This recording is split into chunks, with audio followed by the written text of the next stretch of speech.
So Robyn, you wear many hats, right? And I really admire you for this we call it the spinning plate theory, right? And I juggle lots of things in my life too, but I don't know. You have a lot of different roles, as a mom, as a wife, as a leader, and a lot of people really look up to you, admire you, and depend on you for lots of things.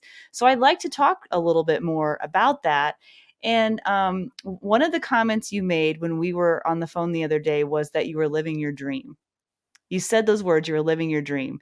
And so that really kind of got me right here. And I thought, I'd really like to explore that a little bit more.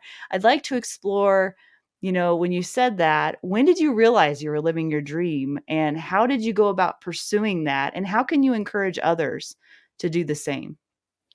Well, there's a lot to unpack there, but it kind of goes Yeah, back. that's okay.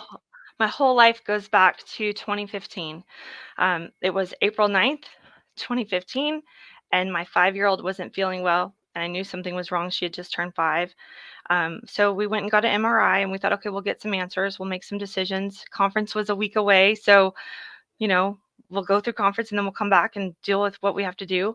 And her brain was herniating. She was dying, and they said, "Don't even wake her up. Take her in your arms. The surgeon has been called. She's going straight into emergency surgery." She had a 5.5 centimeter brain tumor, and she was Oh dying. my gosh. And that kiss, as she went into surgery on April 9th, I thought that was the last time I would ever see her. So excuse me, that changes everything about who you are as a person and Mhm. as a club and as a businesswoman. It changed the club. It changed a girl and a gun in many intrinsic ways. That was when our journal values were established because I wasn't at conference. I had to literally say, here are the spreadsheets, you guys, here's the team, y'all do your thing. Um, and so that was a really great way for other people to step into leadership roles. It was also a great way for our leaders to establish what the values of a girl in a gun was. Like at the end of the day, what really matters. And so Mhm. there's 12 letters in a girl in a gun, and there's 12 months of the year. And so our leaders identified values that they felt a girl in a gun represented. And every month we take a look at those values and remind ourselves how to live those values. So A is accepting, G is gracious, I is impactful, R is real, being real, L is learning. So right now in the month of April, we're being real. That's our value, being your authentic self. And I think having these values with a girl in the gun is something that we live. It's not just a marketing slogan. Our tagline is it's more than shooting because it came out of that experience. Mhm. Kiara was in the hospital and she was still in ICU, but she was stable. And my mother in law stayed with her, and my husband and my mom drove me out to conference so I could say hi to the girls. And I went into the tent. They knew I hadn't like eaten or showered or left a room in like 7 days or something, and or maybe yeah, it was about a week, 9 days maybe. So I was kind of a zombie, and no one talked to me. They just brought me a plate of food, and everybody was there, kind of like a we got your back kind of thing. And someone came over Mhm. and said, "You need to come outside." I stood up and I said, "I just wanted to come out and say hi. I wanted to see you guys." And someone goes, "Robyn, you need to come outside." And there was a rainbow over the tent. And Mm. it was one of those moments in A Girl in a Gun that everybody there started crying. I mean, this was back when our conference was probably, I don't know, 300 people. And it was just everyone felt that presence, that everything was going to be okay, that we're there for each other. And that's where our motto, "It's more than shooting," came from.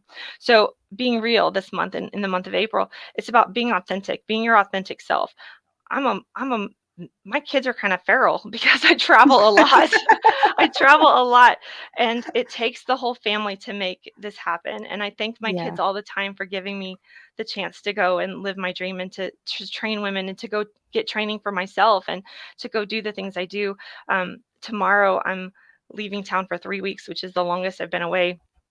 So it definitely takes a toll on the home front, but I'm so grateful to have my husband who stands by me, my mom that comes and helps with the kids, my kids that understand. They're 13 and 16 now, so they're okay with me going. It's still hard though, and Yeah.